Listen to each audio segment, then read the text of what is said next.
Sa aklat po ng Lucas Kapitulo 15, ang talata po ay 22 hanggang 24. Tatapot sinabi ng Ama sa kanyang mga alipin, dalhin niyo rito madali ang pinakamabuting balaban, at isuot niyo sa kanya at lagyan ninyo ng singsing ang kanyang kamay, at mga pangyapak ang kanyang mga paa. At kunin ninyo ang pinatabang guya at inyong patayin, at tayo'y magsikain at mga katwa. Sapagkat patay na ang anak kong ito at muling nabuhay, siya'y nawala at nasumpungan, at sila'y nagpasimulang mga katwa. Pagpapala po ang sumating sa muling pagkarinig ng kanyang balang salita. Good morning po mga kapatid. Ating pong purihin ng ating mahal na Panginoon sa umagang ito na muli tayo kanyang binigyan ng pagkakataon upang mabuhay mga kapatid. Isang napakalaking bagay po na ipagpasalamat natin sa Panginoon na tayo ginising muli sa ating pagkakatulog. Hindi po lahat ay nakagising ngayong araw na ito mga kapatid. Sa statistics, alam niyo po mga kapatid, ay may ilang libong namamatay sa bawat araw na hindi po nagigising. Ganyan, sa iba't ibang bansa. Kahit sa Pilipinas man, meron po. So tayo mapalad at binigyan tayo ng pagkakataon ng Panginoon upang tayo muling makapaglingkod sa kanyang paanan.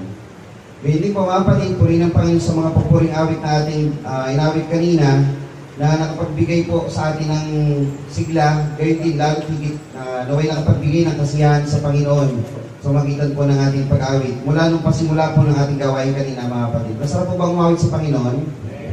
Amen. Gayon din po sa ating sinagawang pag-aaral na may kinalaman po sa pananampalataya.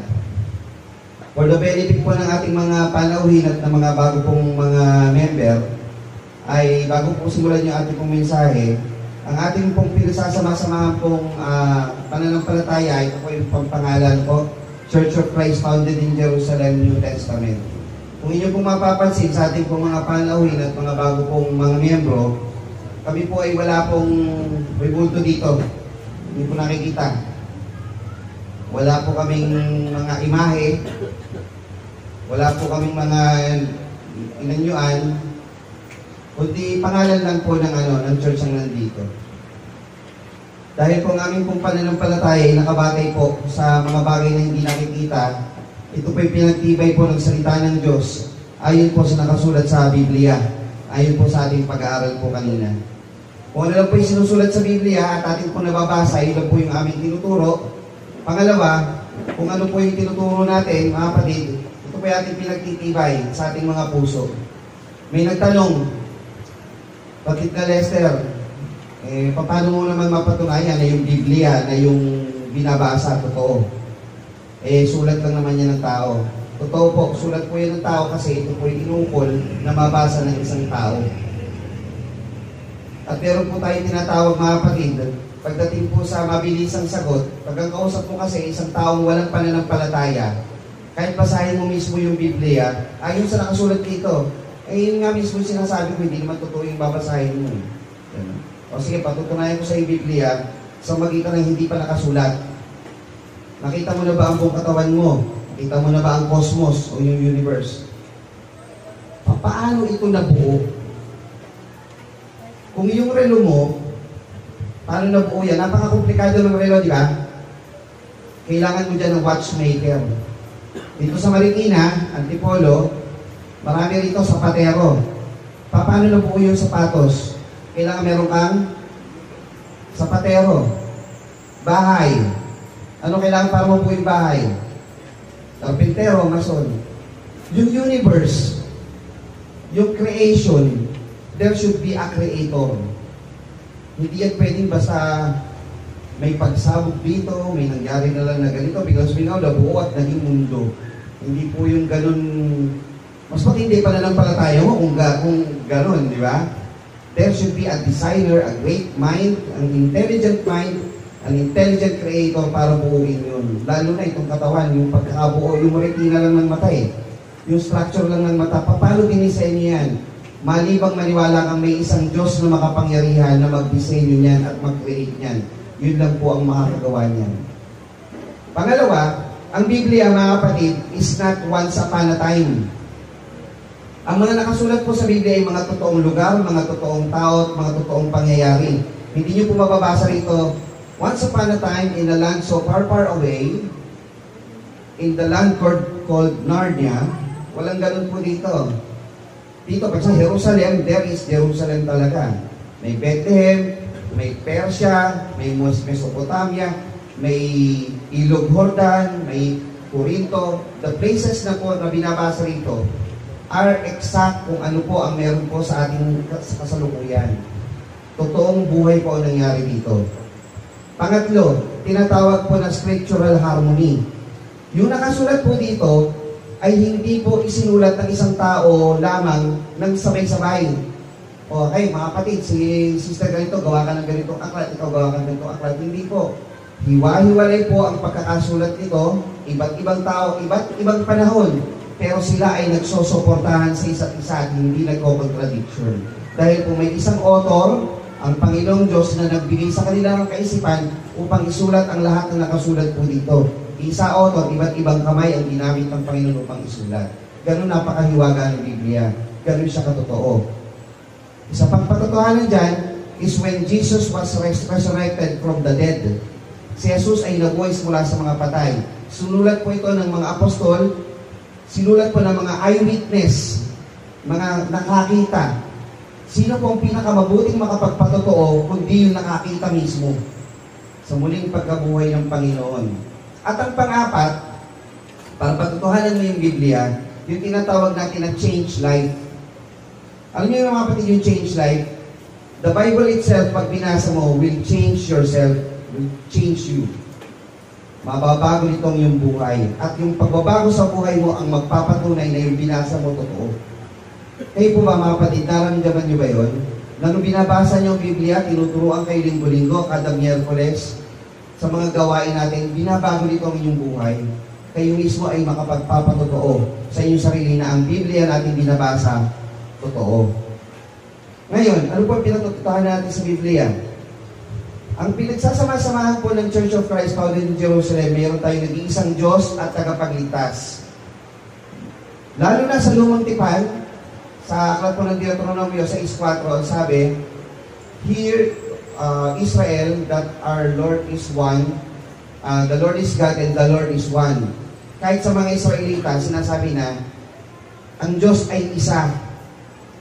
Isa lang talaga ang Diyos. At yung Diyos na yun, na wala ng iba, na lumalang ng langit at lupa, ay nagkatawang tao bilang Panginoong Jesucristo at siya'y namatay na buhay at bumalik sa kanyang kinalalagyan ng una. So isa lang po ang Diyos na ating kinikilala at sinasampalatayanan. So sa mga bago po nating bautismo at bagong mga tagapakinig, ang Church of Christ founded in Jerusalem o ang iglesia po natin pinagsasama-samahan ay may kinikilalang isang Diyos na tagapagligtas. Siya po yung lumalang ng langit at ng lupa. Siya po yung pumarito ayon sa laman, nagkatawang tao, namatay sa krus, nabuhay pagkatapos ng 3 araw ay nabuhay, bumalik sa kanyang kinalalagyan ng una. Sa kanyang pagparito, ayon sa laman, marami po siyang ginampanan at isa po rito ay ating pong pag-aaralan sa magitan ng isang mensahe sa umaga po ito. At ayon po sa ating binasa, ang babasahin po natin ay kabuuan ng Lucas Kapitulo 15. So kung babasahin po natin ang buo ngayon, sa ating pong pagbasa kanina, ay 32 verses po ito. Binasa lang po muna natin yung 3 verse. So yun po yung ating pinagsasama-samahan sa iglesia mga kapatid. Meron lang po ako sa inyong may inihanda po sa inyo mga kapatid na dati, ibinigay na po natin itong mensahe. Alam niyo po pamagat nito mga kapatid, may idea po kayo kung ano pong pangyari ito? Ito po may kinalaman sa Alibugang Anak. Sa aklat po ng Lucas Kapitulo 15, tinalakay po natin ng mga nakakaraang buwan tungkol sa Alibugang Anak. Ngayon po, tatalakayin natin yung kabuuan ng Kapitulo 15 dahil po sa patuloy natin pag-aaral mga kapatid, mas madali palang maunawaan pa lahat ng may kinalaman doon sa Alibugang Anak kung idadamay natin yung 2 pang pagtalinhaga na nauna sa kanya. Actually, yung chapter 14, meron pagtalinhaga dyan. Yung talinhaga tungkol sa nawawalang oportunidad. Yung ang Panginoon ng aral, sabi, papuntahin nyo rito yung mga tao. Kasi mga tao nagdadahilan. So nawala sa kanila yung oportunidad na makapunta sa kaharian ng Diyos. Sabi, ako yung bagong May bagong baka, may bago akong lupain, bagong kasal, kaya hindi mo na ako susunod. So nawawalang oportunidad sa kanila yon. Tapos, ang Panginoong Jesucristo sa Kapitulo 15, nagsilapit sa kanya ang lahat ng mga maniningil ng buwis at makasalanan upang makinig sa kanya. Naupo siya doon. Ano sabi ng mga Pariseo? At ang mga Pariseo at gayon din ng mga Eskriba ay nagbulong-bulungan na nagsabi, tinatanggap ng taong ito ang mga makasalanan at sumasalo sa kanya. Yung Eskriba at Pariseo, sabi, ang taong ito, kasi nasa katawang tao ang Panginoong Jesucristo. Kaya in-introduction natin kanina, ang Diyos na makapangyarihan sa lahat, nagkatawang tao, kaya pag nakita siya ng mga tao, tao talaga yun, kasi nagkatawang tao siya. So sabi rito, sa 5:1 at 2, nagsilapit sa kanya ang lahat ng mga maniningil ng buwis at makasalanan upang makinig sa kanya, at ang mga Pariseo at gayon din ng mga Eskriba ay nagbulong-bulungan nagsabi, tinanggap ng taong ito ang mga makasalanan at sumasalo sa kanila. Verse 3, at sinilita niya sa kanila ang talinghagang ito na sinasabi. Kaya po ang pamagat ng ating pong mensahe ngayong umaga, talinghaga, noon ay nawawala, ngayon ay nasumpungan. Yan po yung pamagat ng mensahe po natin sa umagang ito. So magandang umaga muli sa inyo mga kapatid. Handa na po ba kayo makinig ng salita ng Panginoon? Amen. Sa pasimula po mga kapatid, ating binasa yung pangyayari na nagbalik na yung alibughang anak dun sa kanyang ama na kanyang iniwan. So nung bumalik na yung alibughang anak, ito po yung binanggit. Tatapat sinabi ng ama sa kanyang alipin, dalhin niyo rito na madali ang pinakamabuting balabal, isuot niyo sa kanya, lagyan niyo ng singsing ng kanyang kamay, at mga pangyapak ang kanyang paa. Ano kayang kalalagayan meron ng alibughang anak na ito para bihisan? At kunin ninyo ang pinatabang guya at inyong patayin at tayo magsigay mga katwa. Malamang gutom to, mga kapatid. Pangatlo, sapagkat patay na ang anak mo ito at muling nabuhay at siya'y nawala at nasumpungan, at sila'y nagpasimulang mga nagkatwa. Sa Kapitulo 15 ng Lucas, mga kapatid, makikita po natin dito ang tatlong talinghaga na meron pong iisang ending na kahulugan. Ang una po dito, mga kapatid, yung sa talatang 3 hanggang 7, yung nawawalang tupa. Ang pangalawa pong talinghaga ay nasa verse 8 to 10, nawawalang putol ng pilak. At ang pangatlo naman po, yung verse 11 to 32, yung nawawalang anak. Ang pinakamadali po dito para maintindihan natin, ang common denominator sa kanila, lahat sila ay nawawala. Yun po ang pinagkapare-pareho nila. Lahat sila nawawala. At sa dulo, lahat sila nasumpungan. At sa dulo, sinabi, pare-pareho, nung nawala yung tupa, nung nakita, magkatuwa kayo sa akin. Nung nawala yung putol ng pilak, tinawag yung mga kaibigan, nung sabi, magkatuwa kayo sa akin. Nung nawala yung anak, nagpatay sila ng baka, nagsikain at lahat sila ay nangagkatuwa. Kayo po ba mga kapatid, pag may nagbalik loob sa Panginoon, natutuwa din po ba tayo? Ang tanong, kasama po ba kayo nakikipagkatuwa, mga kapatid? Amen. Dapat masaya tayo. Kasi po, ang sabi, sa isang verse po doon,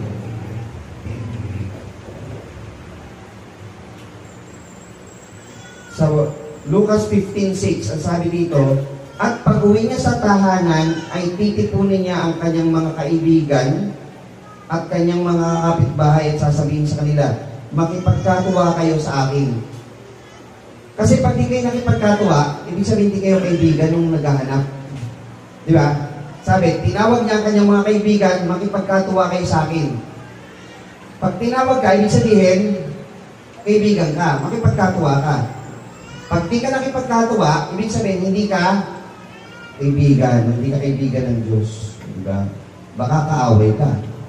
Pag hindi ka nakipagkatuwa doon. Diba? Kaya hindi ka tinatawag. So ating pong pag-aralang maigi, ang tatlong bagay na ito, na ayon po sa talinghaga, ay meron pong nire-represent na tatlong uri ng tao.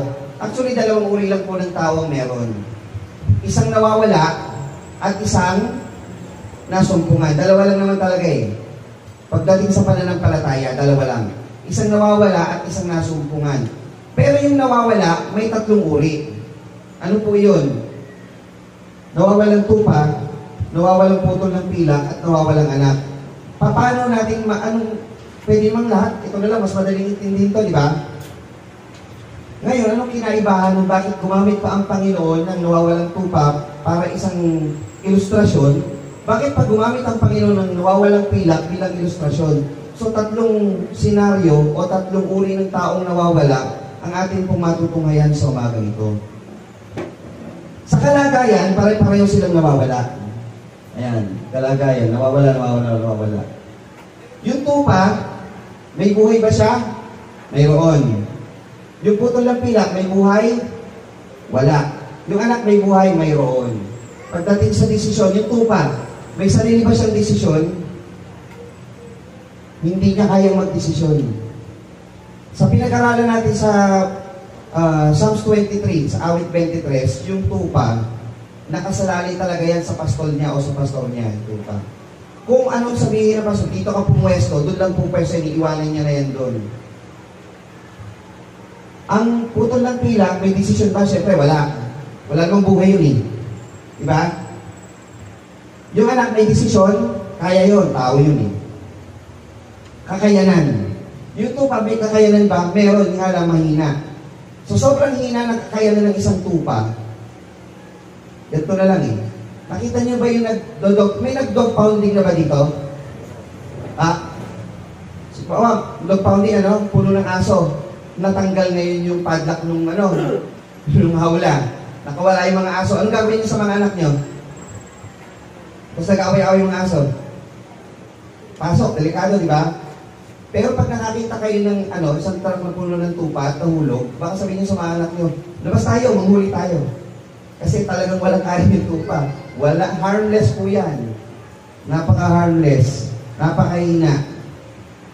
Yung putol ng pila, kaya bang magdesisyon? Meron ba siyang kakayanan? Wala. Wala nang buhay yun eh. Yung anak, may kakayanan ba siya magdesisyon? Kaya. May kaya siya. May kakayanan yun. Meron. So yun yung pinagkakaiba-iba ng tatlo at pinagkakapare-pareho. Dito lang sila nagkapareho. Lahat sila nawawala. Pero merong isa pa dito sa dulo. Lahat sila mahalaga. Papakita natin gano'ng kahalaga po yung bawat isa, mga kapatid. Sabi dito, sa 3 hanggang 5, sinalita niya sa kanila ang talinghagang ito na sinasabi, "Aling tao sa inyo na kung mayroong 100 tupa at mawala ang isa sa mga iyon na hindi iiwan ang 99 sa ilang at hanapin ang nawala hanggang sa ito'y masumpungan. At pagka nasumpungan niya, ay pinapasan niya sa kanyang balikat at natutuwa." Tingnan niyo mga kapatid. Pagka nasumpungan niya, ay pinapasan niya sa kanyang balikat at natutuwa. Ang tupa kasi, mga kapatid, walang kakayanan yan. Ang isang tao, kung i-represent natin sa isang tupa, ang tupa kasi walang sense of direction. Ang tupa, gusto niya umuwi. Gusto niya umuwi. Pero ano niyo gagawin ng tupa, karaniwan, manood kayo sa YouTube kung ano ginagawa ng tupa pagka gusto makabalik. Yung iba dyan, titihaya na lang, tapos ganun lang.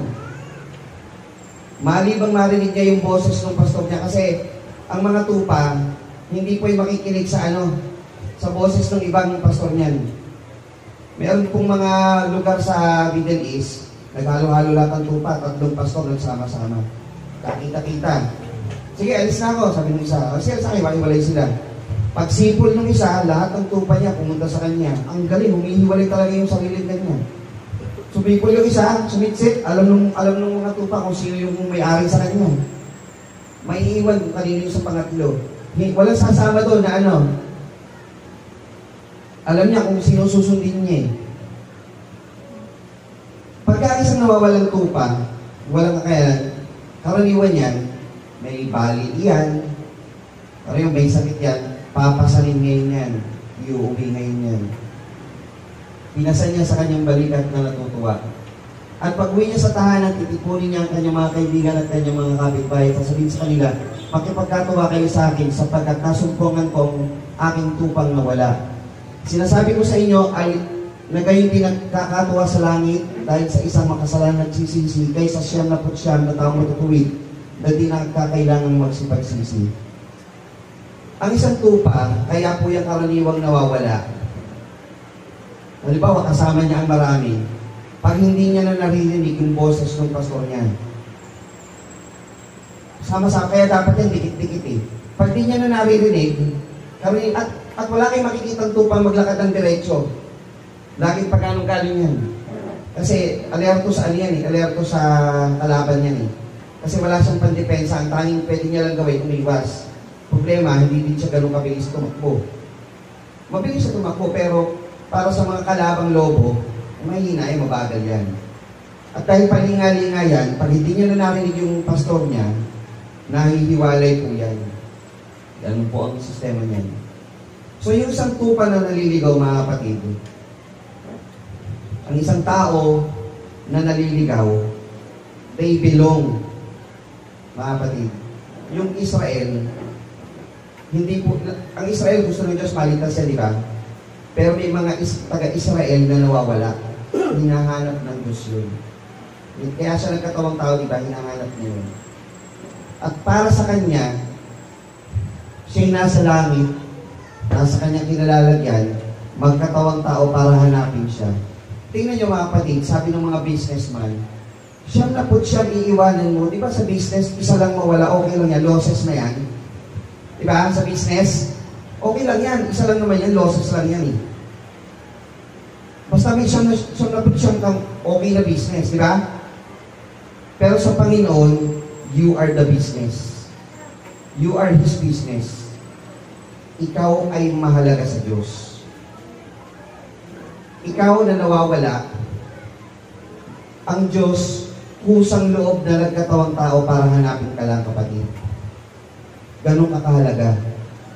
Ligtas na itong siyam na putsyam eh. Hindi na kailangan magsisi ito, okay na ito eh.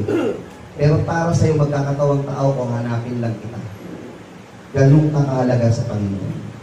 Yan po yung tupang naliligaw. Pangalawa, so ganito po yung tsura nun. Pagka nakita na yung tupa, talagang pinapasan po yan. Kahit gaano po kahirap yan, papasanin kayo ng Panginoon. Magpapasan kayo mga kapatid. Magpahanap kayo sa Panginoon. Ano po katangian ng tupa?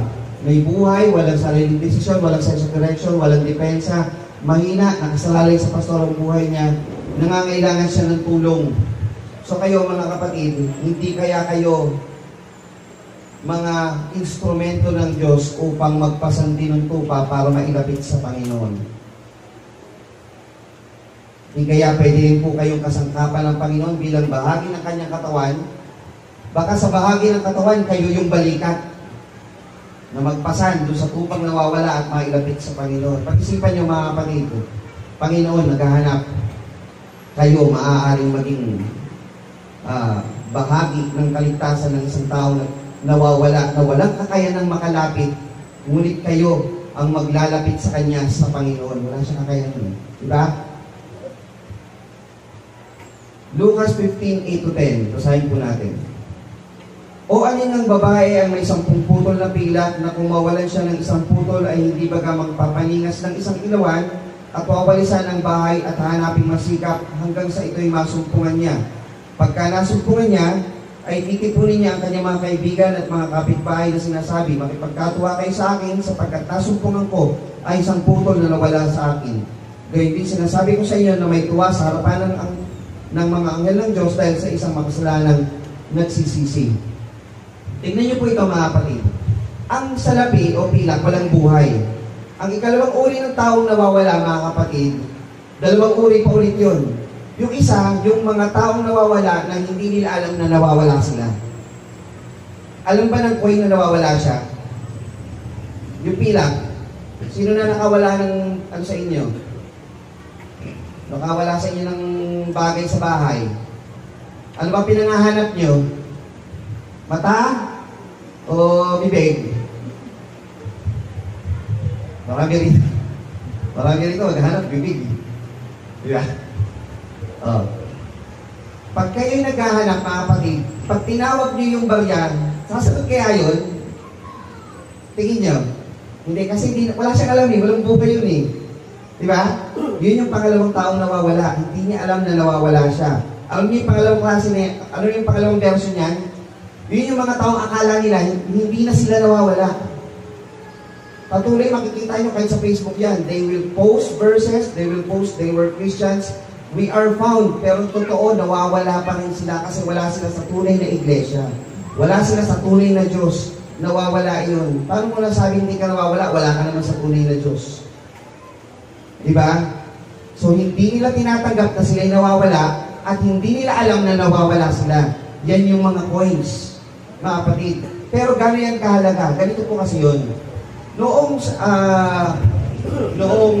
ganitong panahon ng binibigay ang halimbawa na ito, meron tayong tinatawag na 10 silvers. Yung 10 silvers, mga kapatid, isinusuot ito ng isang babae, lalo na pag siya ikakasal. Nakikita niyo po? Para sa panahon natin ngayon, wedding ring yan. Pagka nawala sa kanya ang isa sa mga pilak na nasa kanya, 10 yan, they will wait for 2 to 3 years ulit bago sila ikasal. Kasi yan ay kakalaga. Yung 10 silvers of coin na yan, o 10 silvers na yan. Iba't ibang version na, iba't ibang bansa na yan. Kumuha na ako. Galing po kahalaga yan. Pag nagkulang yan, hanapin mo yan, hindi ka makakasal. Mamumuhay ka sa pagkaalipin. 2 to 3 years ka uling maghihintay. Ano gagawin mo pag nawala? Hanapin mo, ganun siya kahalaga. Nakuha niyo mga kapatid kung bakit ganun kahalaga at bakit ganun siya hinahanap. Kayo yun mga kapatid. Ganun kayo kahalaga sa Panginoon. At paano hinahanap? Ang sabi dito, magpapaningas ng isang ilawan. Alam niyo mga kapatid, ibig sabihin na magpapaningas ng ilawan para maghanap? Ito yung mga kapatid. Palalakasin mo yung salita ng Panginoon. Di ba ano ba yung mga ilawan natin mga kapatid? Salita ng Diyos. Palakasin mo yung ilawan para marinig nila na sila'y nawawala. Dahil hindi nila alam. Para malaman nila na sila'y nawawala. At malaman nila na sila ay mahalaga. At malaman nila na hinihintay pa rin sila ng Panginoon. Malaman ninyo na ang Panginoon nagmamahal sa inyo at nais ng Diyos makabalik kayo sa Kanya. Hinahanap kayo ng Panginoon. Kung kayo nasa maling pananampalataya, magbalik kayo sa Panginoon, hinahanap pa rin kayo. Pinalalakas ng Diyos ang pagkarinig ng salita niya upang inyong marinig at inyong malaman at maintindihan sa inyong buhay na nawawala pa rin kayo at nais ng Diyos kayo'y masumpungan. Ganun po yun, nawawalang pilak. At wawalisan ng bahay, tatanggalin ang mga balakid sa bahay para makita. Paano tinatanggal mga kapatid ang balakid? Para makita mo hinahanap mo. Baka busy ka sa kung ano-anong bagay. Diba? O tayo, alisin natin mga kapatid yung mga kasalanan, mga balakid sa atin para makita natin hinahanap natin. So ang Diyos naglilinis din yan. Tinatanggal niya yung mga hindi dapat. Ang matira, yung mahalaga lang. Ano po yung katangian ng pilak? Walang buhay, walang desisyon, walang direksyon, walang kakayanan, nakasalalay sa may-ari ang buhay niya. So tayo mga kapatid, kung tayo noon ay nawawala, ang buhay natin nakasalalay sa may-ari sa atin, dito ba ang ating Creator, ang may nilang sa atin, doon nakasalalay ating buhay. So, mahalaga tayo sa paningin niya, kaya tayo'y kanyang hinahanap. Nangangailangan ng ilawan o yung salita ng Diyos upang tayo'y mahanap niya. Ngayon, dito tayo mas magtatagal. Basahin natin ang dire-diretso ngayon, yung Lucas 11, 11 hanggang 13. At sinabi niya sa kanya, may isang tao na may 2 anak, at sinabi ng kanyang ama sa bunso, Ama, ibigay mo sa akin ang bahagi ng iyong kayamanan na uukol sa akin, at binahagi niya sa kanila ang kanilang pagkabuhay. Naalala niyo yung ating mensahe noon, kung 2 lang ang anak, 2/3 dun sa panganay, 1/3 sa bunso. Kasi dapat lamang ng kalahati lagi ang panganay. So kung kayo ay 10 anak, hahatiin ang mana sa 11. 2 ang parte ng panganay, tag-iisang parte ang mga ibang mga anak. Ganun po yun, laging lamang yung panganay. At sinabi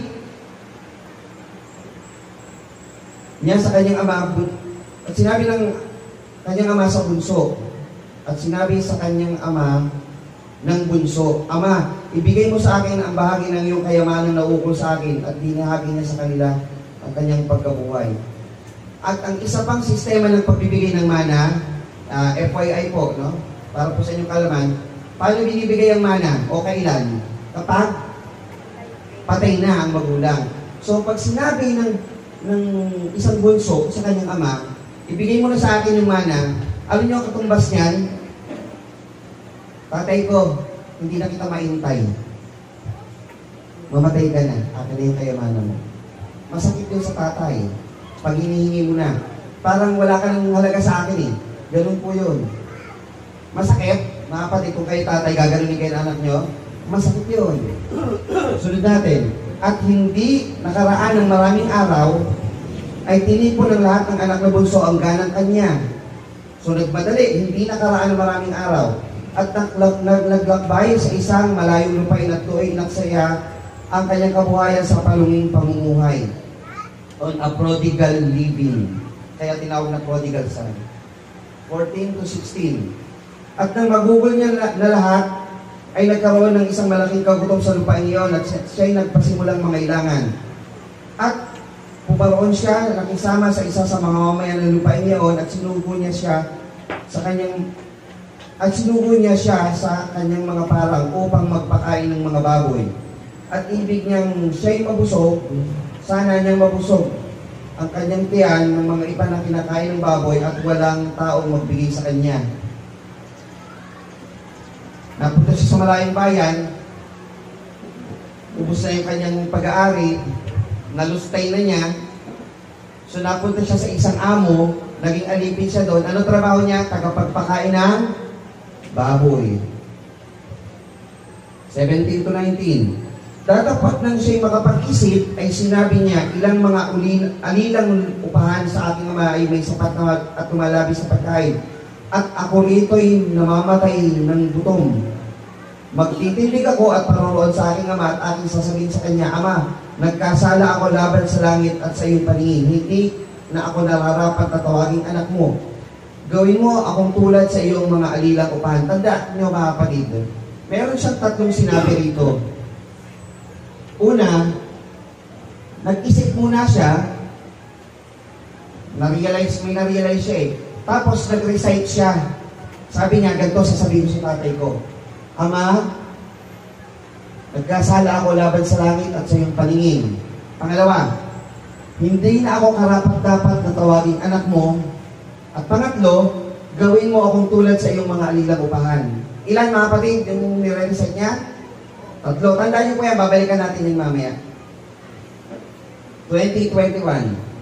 Siya'y nagtindig, so ginawa niya yung sinabi niya kanina, at pumaroon sa kanyang ama, datapat samantalang nasa malayo pa siya, ay natanawan niya ang kanyang ama na nagdadalang habag, tumakbo at iyakap siya sa leeg at siya'y hinagkan, at sinabi sa kanya, at sinabi ng anak sa kanya, o tingnan niyo mga kapatid, ilan yung sinabi ng anak? Tatlo.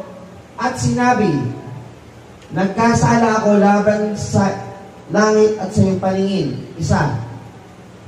Hindi ako karapat-dapat na tawaging anak mo. Dalawa. Verse 21 yun. Verse 22. Tatapat sinabi ng ama sa kanyang alipin. Hindi na natapos yung kanyang sasabihin. Babalikan natin yung mamaya.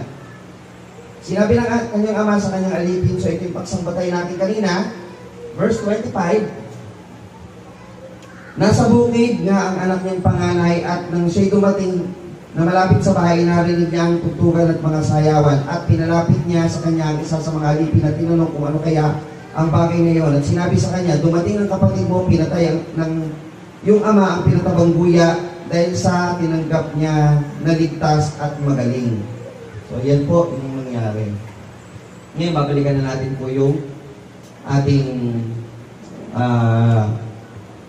kalinhaga tungkol sa nawawalang anak. So itong anak, kinakausap na yung tatay niya. Akin na po yung mana. Kasi gusto niya nang mabuhay. Alam niyo, kaibahan ng tupa, yung tupa nawala dahil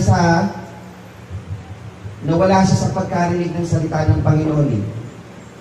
So nawala yung tupa. Yung coin, nawala siya Hindi niya alam wala siyang alam. Ito, sarili niyang desisyon na siya'y mawala.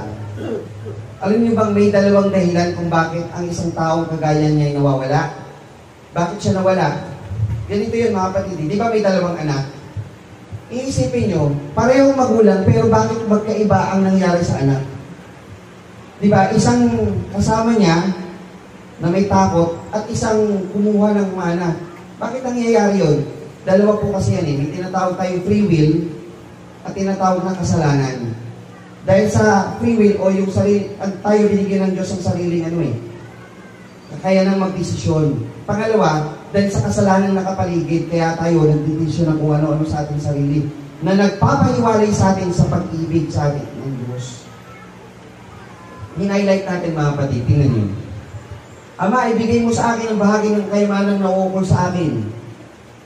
At hindi nakaraan ng maraming araw, tinipon lahat ng anak na bunso ang ganang kanya. Naglakbay sa isang malayong lupain. Ano ibig sabihin ng naglakbay? Nagpakalayo-layo sa kanyang ama. Nagpakalayo-layo sa Panginoon. Gusto ko ito masaya ang buhay sa labas Masaya ang buhay. Bakit gagawa ba ako ng masama? Pera naman to ng tatay ko. Diba? Ganun ang karaniwang tao. Nga lang, pag nandun ka na, andyan ang kasalanan. So, nagkaroon siya ng pag-aksaya ng kanyang kabuhayan sa palunging pamumuhay. Nagpakalayo-layo siya sa Diyos. Inaksaya yung buhay niya sa ibang bagay, hindi may kinalaman o walang kinalaman sa Diyos. At nang magugol na niyang lahat, nagkaroon ng isang malaking kagutom sa lupain ngayon.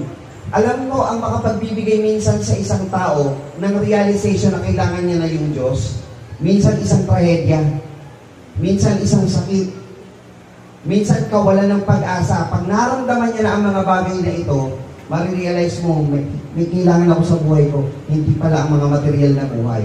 Nawa po, wag mo nang mangyari sa inyo ito mga kapatid, bago kayo magbalik loob sa Panginoon.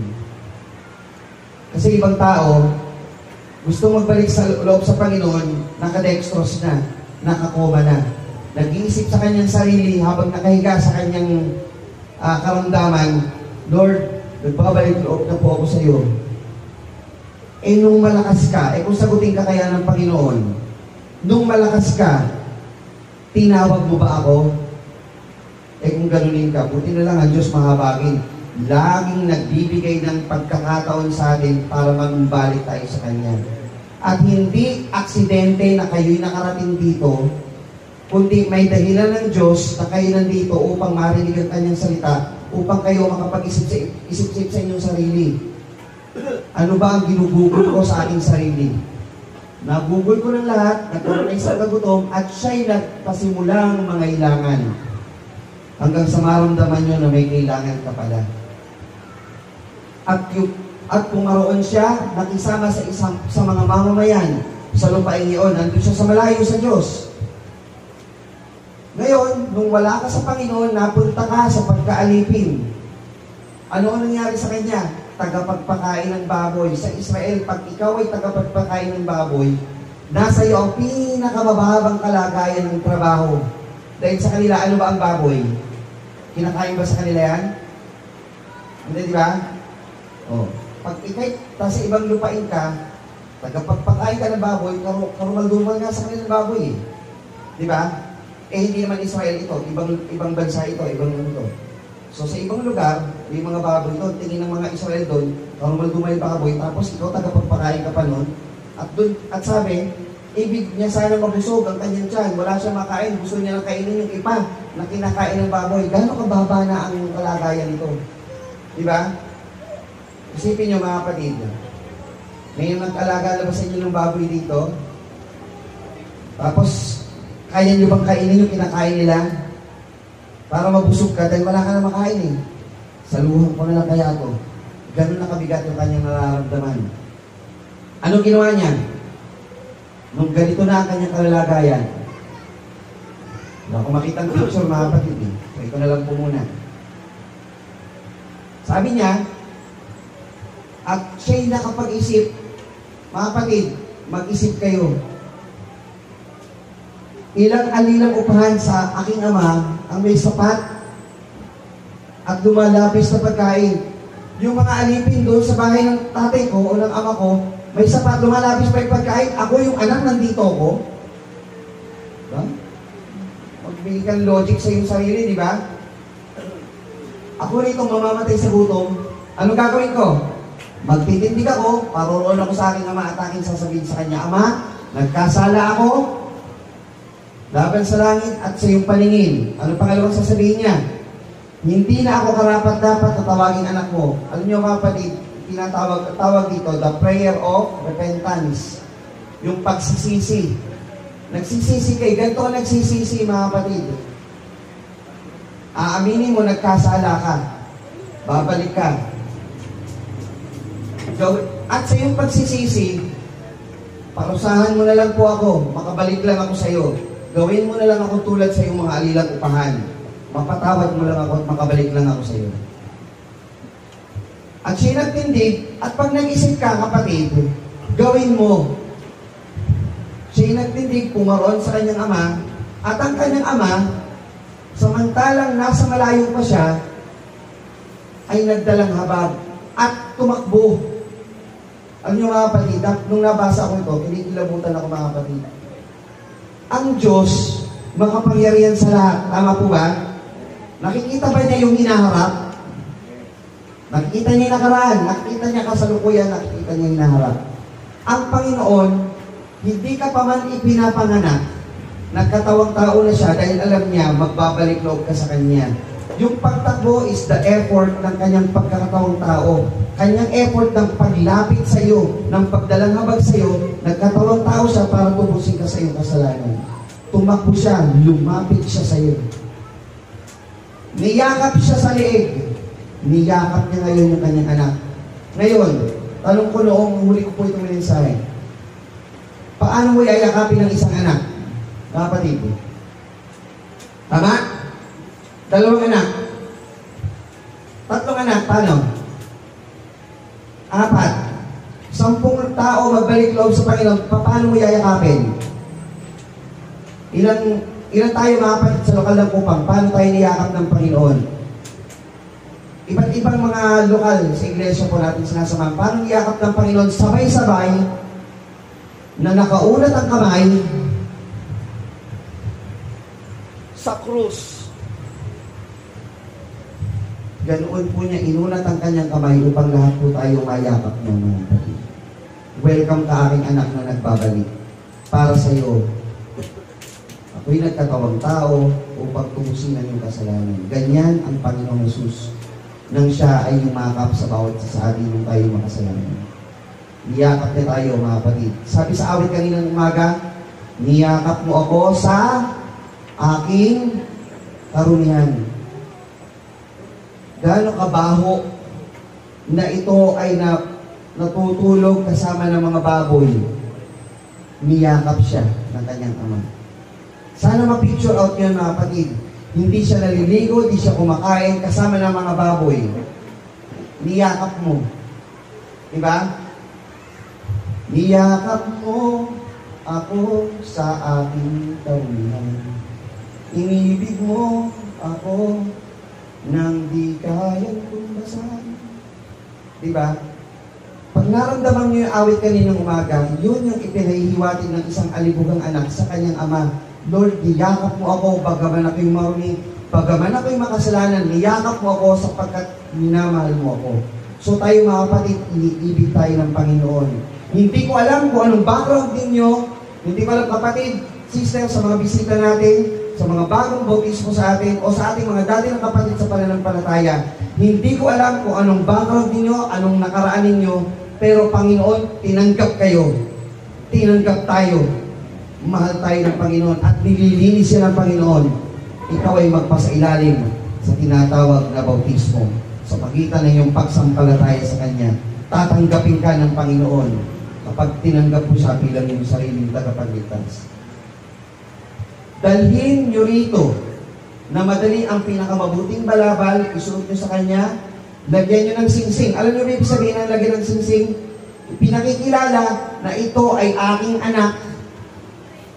Dadamitan ka ng Panginoon ng isang bagong pagkatao. Kunin niyo ang pinatabang kuya, inyong patayin, tayo magsikain at mga katuwa.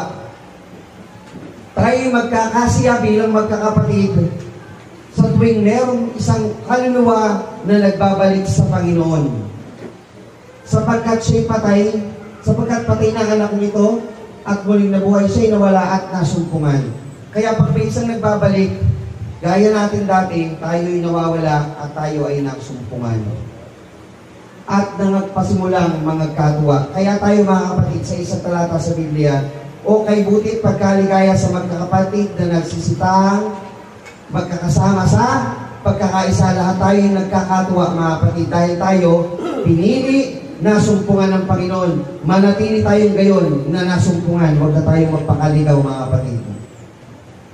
Sabi dito, nasa bukid yung isa niyang anak. Sabi mga kapatid, pag-aralan nyo. At nang siya'y dumating na malapit sa bahay, narinig niya ang tugtugan at mga sayawan. So tayo mga kapatid, ganito. Nagkakasiya ba tayo na may tumanggap sa Panginoon? Nabautismuhan.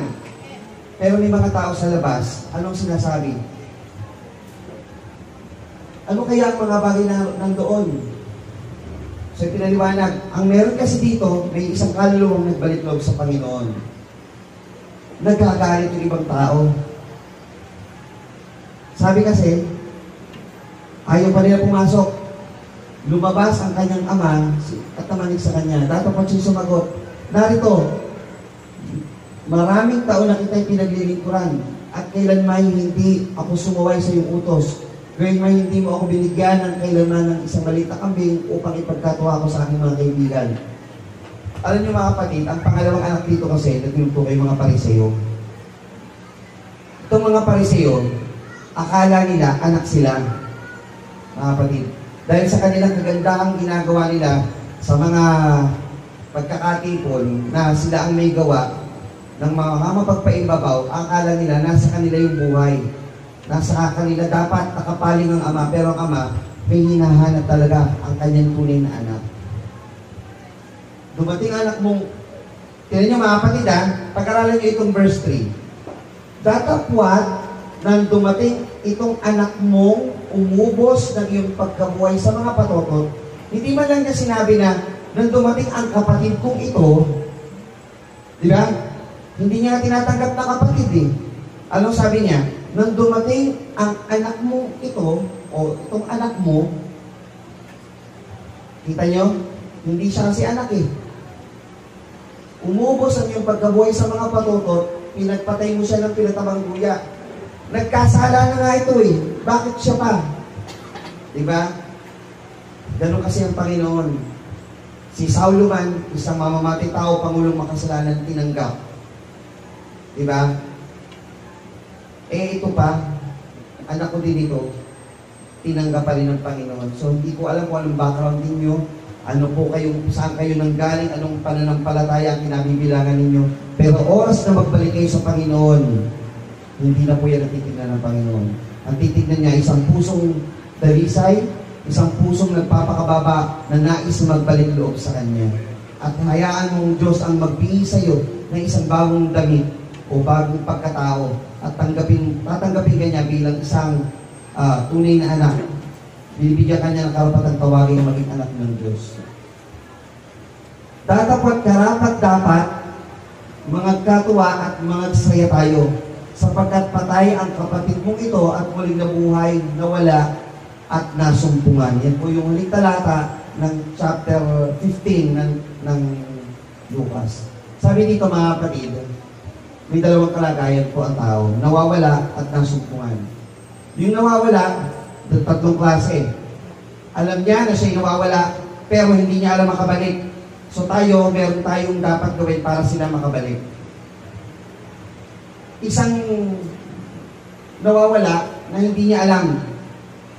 So, paliwanagin natin ang ilaw upang malaman nila na sila'y nawawala at sila'y masumpungan. At ang pangatlo, dahil sa free will at kasalanan, sila nawawala. Ninais nilang mawala sila dahil meron silang kasalanan eh. Desisyon nila yun eh. Ngayon, ang kailangan sa kanila, ipanalangin natin, akayin natin makabalik sa Panginoon. nawawag makarating sa kanila ang isang dilubyo o trahedya na gaya ng nangyari sa Palinhaga, kundi ang mangyari sa kanila, yung realization na ang sarap siguro ng buhay sa kapiling ng tatay ng aking ama. Di ba? Eto buhay ko ngayon, oo, simple buhay ko, tahimik, pero ano kaya ang dulo nito? Sabi kasi sa 16 ng Marcos, ang sumasampalataya at babautismo ang maliligtas, datapat ang hindi sumasampalataya parurusahan. Paano kung pagdating ng panahon sa parusa pala ang dulo ko? Kawawa naman ako. Doon na lang ako sa Diyos. Sumampalataya na lang ako at magpabautismo. Meron akong kaligtasan. Diba? At ang pangalawang uri ng tao, yung nasumpungan. Mga dating nawawala. Tayo yun, mga kapatid. Mga dating nawawala at nakasumpong. Tayo ba'y sumasampalataya na yung Diyos na ating kinikilala, yung tunay na Diyos na talagang naghahanap ng kanyang tunay na mga anak? Mga kapatid. Amen. Maging proud po kayo doon. At kung kayo'y proud na tunay at tama ang pananampalataya na ating sinasama-samahan, meron tayong bahagi na dapat tayong mag-akay ng mga nawawala, nawawalang tupa, nawawalang pila, at iba pang mga nawawalang mga anak. At kung magkagayon, mga kapatid, masasabi natin, lahat tayo mahalaga sa Diyos, lahat tayo mahal ng Diyos, at kayo hinahanap ng Diyos. Hinahanap mo kayo. Muli, masasabi din natin sa ating sarili, nasumpungan na ako. Mga kapatid. Kayo mga kapatid, masasabi niyo ba yun? Nasumpungan na ako. Hindi na ako nawawala. Balikan po natin ating paksang batayan. Tatapat sinabi ng Ama sa kanyang mga alipin, dahil ninyo rito na madali ang pinakamabuting balabal, at isuot nyo sa kanya, lagyan nyo ng singsing ang kanyang kamay, at mga pangyapat ang mga paa. At kunin nyo ang pinatabang guya at inyong patayin, at tayo magsikain at mga katwa. Sapagkat patay na ang anak nito at muling nabuhay. Siya'y nawala at nasumpungan, at sila'y nagpasimulang mga katwa. Pamagat po ng ating mensahe sa umagang ito, mga kapatid.